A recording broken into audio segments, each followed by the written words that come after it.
ভারতের ত্রিপুরা রাজ্যের ডুম্বুর জলবিদ্যুৎ প্রকল্পের বাঁধ খুলে দিয়েছে কর্তৃপক্ষ।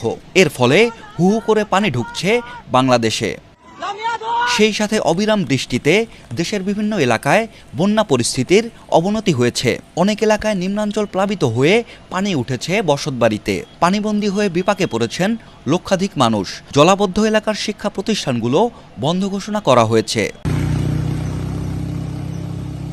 এরই মধ্যে স্মরণকালের ভয়াবহ বন্যায় কবলিত হয়েছে ফেনী। তলিয়ে গেছে রাস্তাঘাট ও ঘরবসতি। বিপদসীমার ১০০ সেন্টিমিটার উপর দিয়ে বয়ে যাচ্ছে মুহুরী, কহুয়া ও সিলোনিয়া নদীর পানি। নদীগুলোর বন্যা নিয়ন্ত্রণ বাঁধের ১৭টি স্থানে ভাঙন দেখা দিয়েছে ইতোমধ্যেই। এতে জেলার ফুলগাজী ও পরশুরাম উপজেলার ৭৫টি গ্রাম প্লাবিত হয়ে প্রায় ১৫,০০০ পরিবার পানিবন্দী হয়ে পড়েছে।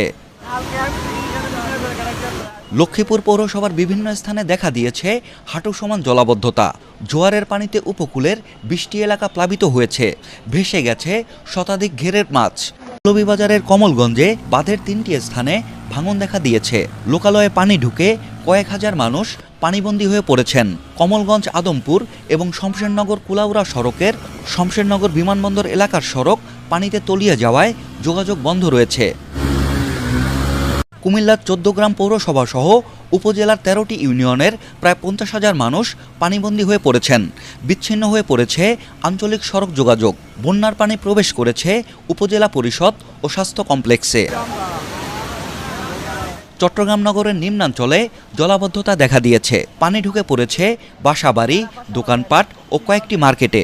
গত সোমবার দিবাগত রাত থেকে গতকাল মঙ্গলবার দিনভর ভারী বৃষ্টিতে এই অবস্থা হয়েছে।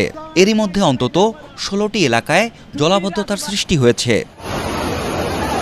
নোয়াখালীর ৯টি উপজেলা ও ৮টি পৌরসভার বেশিরভাগ সড়ক বাসাবাড়ি পানিতে তলিয়েছে। ভেসে গেছে মাছের ঘের ও আমন ধানের বীজতলা।